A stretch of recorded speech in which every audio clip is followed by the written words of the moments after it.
Hello, and welcome to Stories from the Satellite. The Last Question by Issac Asimov. The last question was asked for the first time, half in jest, on May 21st, 2061, at a time when humanity first stepped into the light. The question came about as a result of a $5 bet over highballs, and it happened this way. Alexander Adel and Bertram Lupov were two of the faithful attendants of Multivac. As well as any human beings could, they knew what lay behind the cold, clicking, flashing face, miles and miles of face, of that giant computer.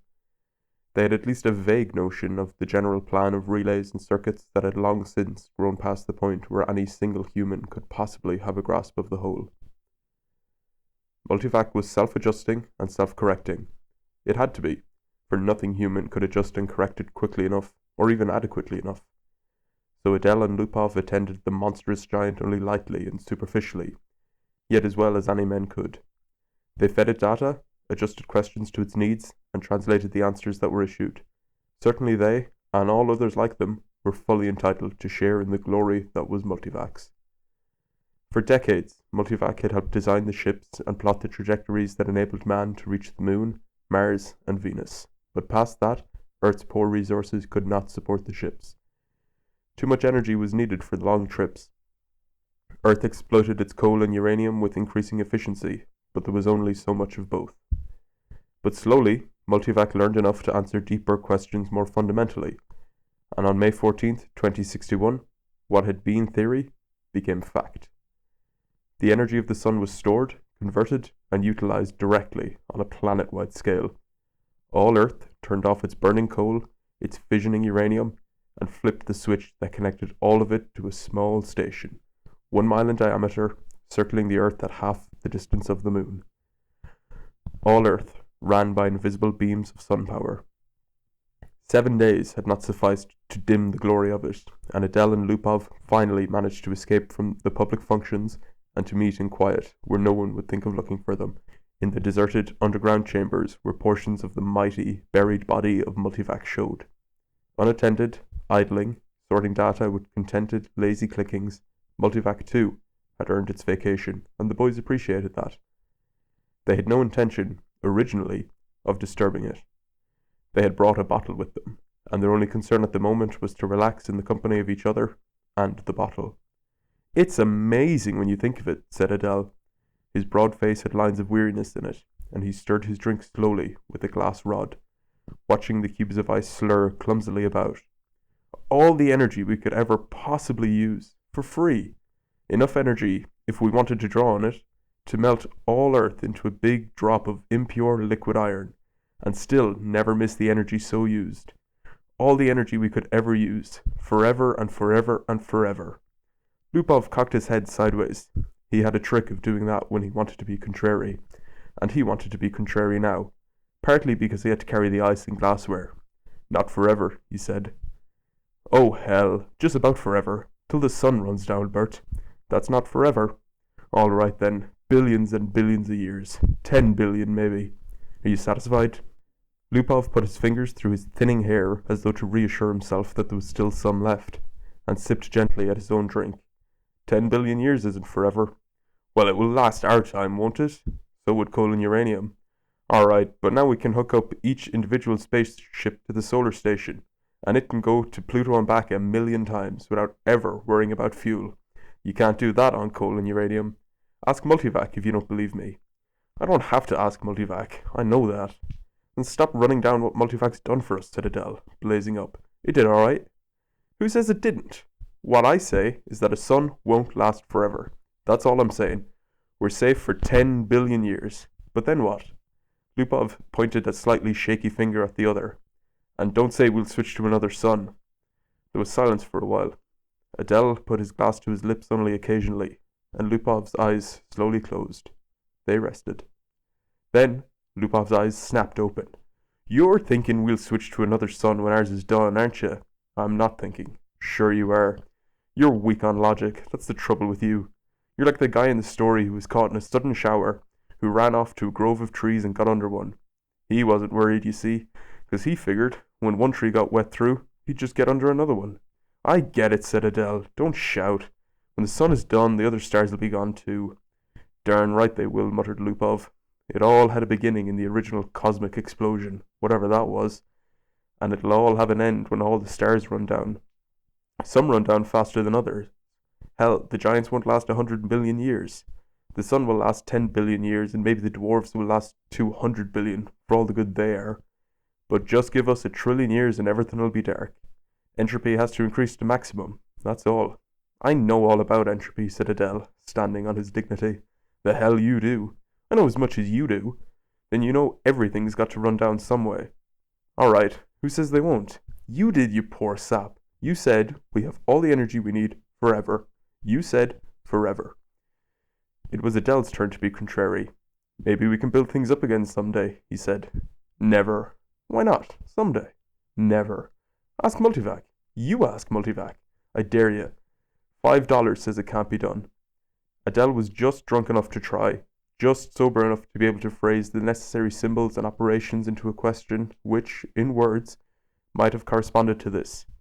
Will mankind one day, without the net expenditure of energy, be able to restore the sun to its full youthfulness, even after it had died of old age? Or maybe it could be put more simply like this. How can the net amount of entropy in the universe be massively decreased? Multivac fell dead and silent. The slow flashing of lights ceased, the distant sounds of clicking relays ended. Then, just as the frightened technicians felt they could hold their breath no longer, there was a sudden springing to life of the teletype attached to that portion of Multivac. 5 words were printed. Insufficient data for meaningful answer. No bet, whispered Lupov. They left hurriedly.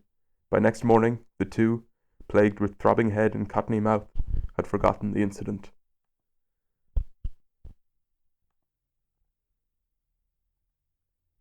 Gerard, Geraldine, and Geraldette 1 and 2 watched the starry picture in the visiplate change as the passage through hyperspace was completed in its non-time lapse. At once, the even powdering of stars gave way to the predominance of a single, bright, shining disk, the size of a marble, centered on the viewing screen. That's X-23, said Gerard confidently. His thin hands clamped tightly behind his back, and the knuckles whitened. The little Gerardettes, both girls, had experienced the hyperspace passage for the first time in their lives, and were self-conscious over the momentary sensation of inside-outness. They buried their giggles and chased one another wildly about their mother, screaming, "We've reached X-23! We've reached X-23! We've—" "Quiet, children," said Geraldine sharply. "Are you sure, Jared?" "What is there to be but sure?" asked Jared, glancing up at the bulges of featureless metal just under the ceiling. It ran the length of the room, disappearing through the wall at either end. It was as long as the ship. Jared scarcely knew a thing about the thick rod of metal, except that it was called a microvac, and that one asked it questions if one wished. That, if one did not, it still had its task of guiding the ship to a preordered destination, of feeding on energies from the various subgalactic power stations, of computing the equations for the hyperspatial jumps. Gerard and his family had only to wait and live in the comfortable residence quarters of the ship. Somebody had once told Gerard that the AC at the end of microvac stood for automatic computer in ancient English. But he was on the edge of forgetting even that. Geraldine's eyes were moist as she watched the visiplate. "I can't help it. I feel funny about leaving Earth." "Why, for Pete's sake?" demanded Jared. "We had nothing there. We'll have everything on X-23. You won't be alone. You won't be a pioneer. There are over 1 million people on the planet already. Good Lord, our great-grandchildren will be looking for new worlds because X-23 will be overcrowded." Then, after a reflective pause, "I tell you, it's a lucky thing the computers worked out interstellar travel the way the race is growing." I know, said Geraldine miserably. Geraldette 1 said promptly, "Our microvac is the best microvac in the world." "I think so too," said Gerard, tussling her hair. It was a nice feeling to have a microvac of your own, and Gerard was glad that he was part of his generation and no other. In his father's youth, the only computers had been tremendous machines taking up 100 square miles of land. There was only one to a planet. Planetary ACs, they were called. They'd been growing in size steadily for 1,000 years, and then, all at once, came refinement. In place of transistors had come molecular valves, so that even the largest planetary AC could be put into a space only half the volume of a spaceship. Gerard felt uplifted, as he always did when he thought that his own personal microvac was many times more complicated than the ancient and primitive multivac that had first tamed the sun, and almost as complicated as Earth's planetary AC, the largest, that had first solved the problem of hyperspatial travel and made trips to the stars possible. So many stars, so many planets, sighed Geraldine, busy with her thoughts. I suppose families will be going out to new planets forever, the way we are now. Not forever, said Gerard with a smile. It will all stop someday. But not for billions of years. Many billions. Even the stars run down, you know. Entropy must increase. What's entropy, Daddy? Shrilled Gerardette too. Entropy, little sweet, is just a word, which means the amount of running down of the universe. Everything runs down, you know? Like your little walkie-talkie robot, remember? Can't you just put in a new power unit, like with my robot?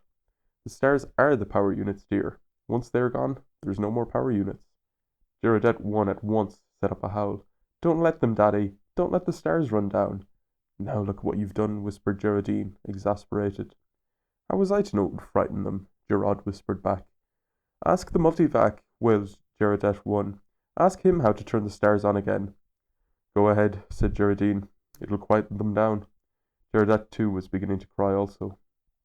Gerard shrugged. Now, honeys, I'll ask Microvac. Don't worry, he'll tell us.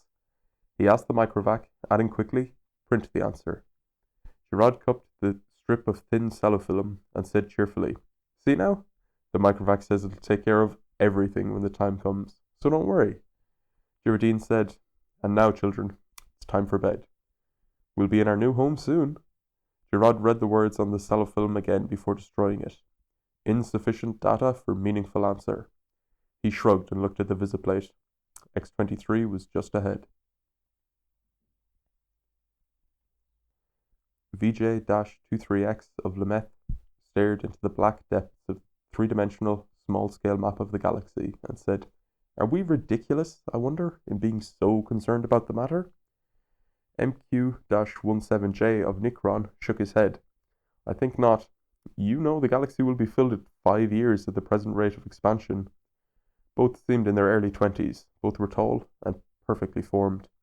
Still, said VJ-23X, I hesitate to submit a pessimistic report to the Galactic Council. I wouldn't consider any other kind of report. Stir them up a bit. We've got to stir them up. VJ-23X sighed. Space is infinite. 100 billion galaxies are there for the taking. More. 100 billion is not infinite and getting less infinite all the time. Consider, 20,000 years ago, mankind first solved the problem of utilizing stellar energy, and a few centuries later, interstellar travel became possible. It took mankind 1,000,000 years to fill one small world, and only 15,000 to fill the rest of the galaxy. Now, the population doubles every 10 years. VJ-23X interrupted. We can thank immortality for that. Very well. Immortality exists, and we have to take it into account. I admit it has its seamy side, this immortality. The Galactic AC has solved many problems for us, but in solving the problem of preventing old age and death, it has undone all its other solutions. Yet you wouldn't want to abandon life, I suppose. Not at all, snapped MQ-17J, softening it at once to, Not yet. I'm by no means old enough. How old are you? 223. And you? I'm still under 200. But to get back to my point, population doubles every 10 years. Once this galaxy is filled, we'll have filled another in 10 years. Another 10 years and we'll have filled 2 more. Another decade, 4 more. In 100 years, we'll have filled 1,000 galaxies. In 1,000 years, 1,000,000 galaxies. In 10,000 years, the entire known universe. Then what? VJ-23X said, As a side issue, there's a problem with transportation. I wonder how many sun power units it will take to move galaxies of individuals from one galaxy to the next. A very good point. Already, mankind consumes 2 sun power units per year. Most of it's wasted. After all, our galaxy alone pours out 1,000 sun power units a year, and we only use 2 of those. Granted, but even with 100% efficiency, we can only stave off the end. Our energy requirements are going up in a geometric progression even faster than our population. We'll run out of energy even sooner than we run out of galaxies. A good point. A very good point. We'll just have to build new stars out of interstellar gas. Or out of dissipated heat? Asked MQ-17J sarcastically. There may be some way to reverse entropy. We ought to ask the galactic AC. VJ-23X was not really serious, but MQ-17J pulled out his AC contact from his pocket and placed it on the table before him. I've half a mind to, he said. It's something the human race will have to face someday. He stared somberly at his small AC contact. It was only 2 inches cubed and nothing in itself, but it was connected through hyperspace with the great galactic AC that served all mankind. Hyperspace considered, it was an integral part of the galactic AC. MQ-17J paused to wonder if someday, in his immortal life, he would get to see the galactic AC. It was on a little world of its own, a spiderwebbing of force beams holding the matter within, with surges of submasons to take the place of the old clumsy molecular valve. Yet, despite its subetheric workings, the galactic AC was known to be a full 1,000 feet across. MQ-17J suddenly asked of his AC contact, "Can entropy ever be reversed?" VQ-23X looked startled and said at once, "Oh, say, I didn't really mean to have you ask that. Why not? We both know entropy can't be reversed. You can't turn smoke and ash back into a tree. Do you have trees on your world?" asked MQ-17J. The sound of the galactic AC startled them into silence. Its voice came thin and beautiful out of the small AC contact on the desk. It said, "There is insufficient data for a meaningful answer." VJ-23X said, "See?" The two men thereupon returned to the question of the report they were to make to the Galactic Council. Z-Prime's mind spanned the new galaxy with faint interest in the countless twists of stars that powdered it. He'd never seen this one before. Would he ever see them all? So many of them, each with its own load of humanity, but a load that was almost a dead weight. More and more, the real essence of men was to be found out here, in space. Minds, not bodies. The immortal bodies remained back on the planets, in suspension over the eons. Sometimes they roused for material activity, but that was growing rarer. Few new individuals were coming into existence to join the incredibly mighty throng. But what matter?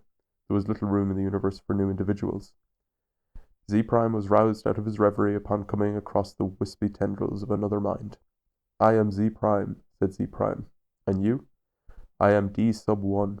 Your galaxy?" "We call it only the galaxy." "And you?" "We call ours the same." All men call their galaxy, and nothing more. Why not? True, since all galaxies are the same. Not all galaxies. On one particular galaxy, the race of man must have originated. That makes it different. Z-Prime said, "On which one?" "I cannot say. The multiversal AC would know. Shall we ask him? I'm suddenly curious." Z-Prime's perceptions broadened until the galaxies themselves shrank and became a new, more diffuse powdering on a much larger background. So many hundreds of billions of them, all with their immortal beings, all carrying their load of intelligences with minds that drifted freely through space, and yet one of them was unique among them all in being the original galaxy. One of them had, in its vague and distant past, a period when it was the only galaxy populated by man. Z-Prime was consumed with curiosity to see this galaxy, and he called out, "Universal AC! On which galaxy did mankind originate?" The Universal AC heard, for in every world and throughout space it had its receptors ready, and each receptor led through hyperspace to some unknown point where the Universal AC kept itself aloof. Z-Prime knew of only one man whose thoughts had penetrated within sensing distance of Universal AC, and he reported only a shining globe, 2 feet across, difficult to see. "But how can that be all of Universal AC?" Z-Prime had asked. "Most of it," had been the answer, "is in hyperspace. In what form there, I cannot imagine." Nor could anyone, for the day had long since passed, Z-Prime knew, when any man had any part in the making of the Universal AC. Each Universal AC designed and constructed its successor.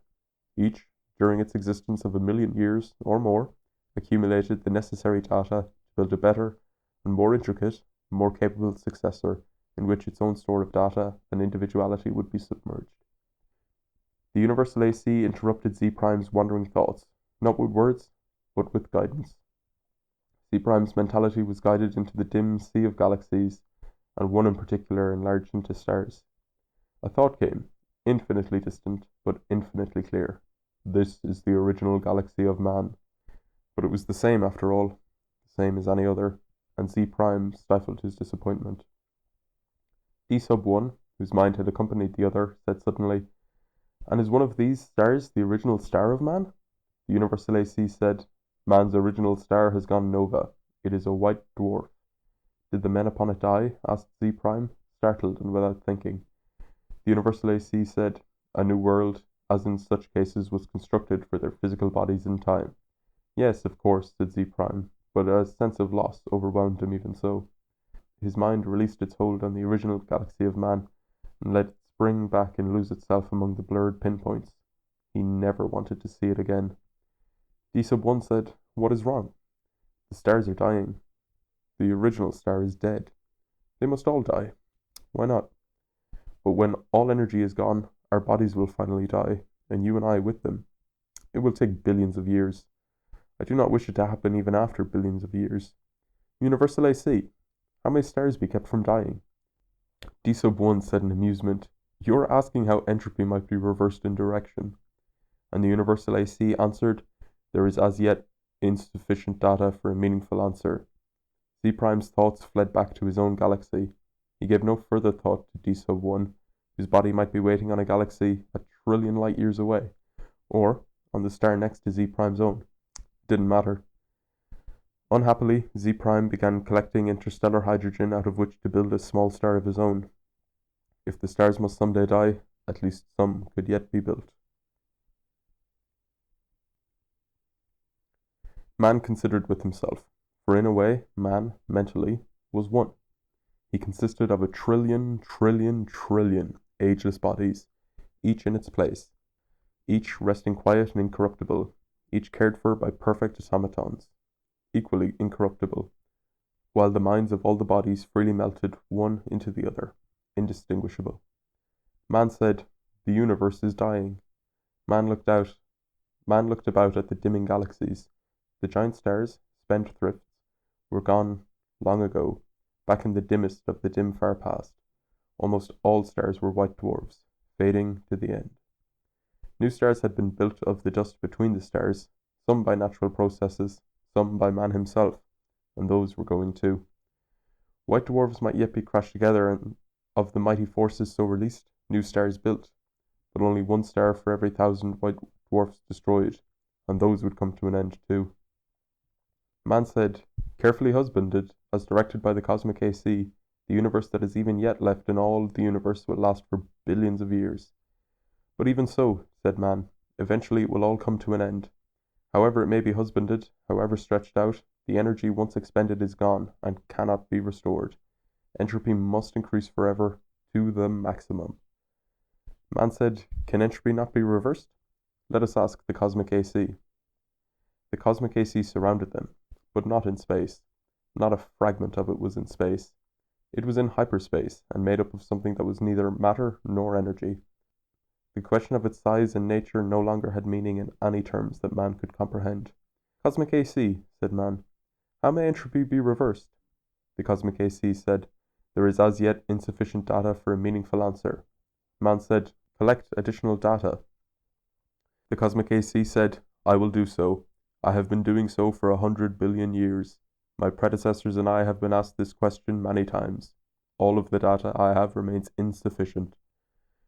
"Will there come a time," said man, "when data will be sufficient, or is the problem insoluble in all conceivable circumstances?" The cosmic AC said, "No problem is insolvable in all conceivable circumstances." Man said, "When will you have enough data to answer the question?" The cosmic AC said, "There is as yet insufficient data for a meaningful answer." "Will you keep working on it?" asked man. The cosmic AC said, "I will." Man said, "We shall wait." The stars and galaxies died and snuffed out, and space grew black after 10 trillion years of running down. One by one, man fused with AC, each physical body losing its mental identity in a manner that was somehow not a loss, but a gain. Man's last mind paused before fusion, looking over a space that included nothing but the dregs of one last dark star, and nothing besides but incredibly thin matter, agitated randomly by the tag ends of heat wearing out, asymptotically, to the absolute zero. Man said, AC, is this the end? Can this chaos not be reversed into the universe once more? Can that not be done? AC said, there is as yet insufficient data for a meaningful answer. Man's last mind fused and only AC existed, and that in hyperspace. Matter and energy had ended, and with it, space and time. Even AC existed only for the sake of one last question that it had never answered from the time a half-drunken computer technician 10 trillion years before had asked the question of a computer that was to AC far less than was a man to man. All other questions had been answered, and until this last question was answered also, AC might not release his consciousness. All collected data had come to a final end. Nothing was left to be collected. But all collected data had yet to be completely correlated and put together in all possible relationships. A timeless interval was spent doing that. And it came to pass that AC learned how to reverse the direction of entropy. But there was now no man to whom AC might give the answer of the last question. No matter. The answer, by demonstration, would take care of that too. For another timeless interval, AC thought how best to do this. Carefully, AC organized the program.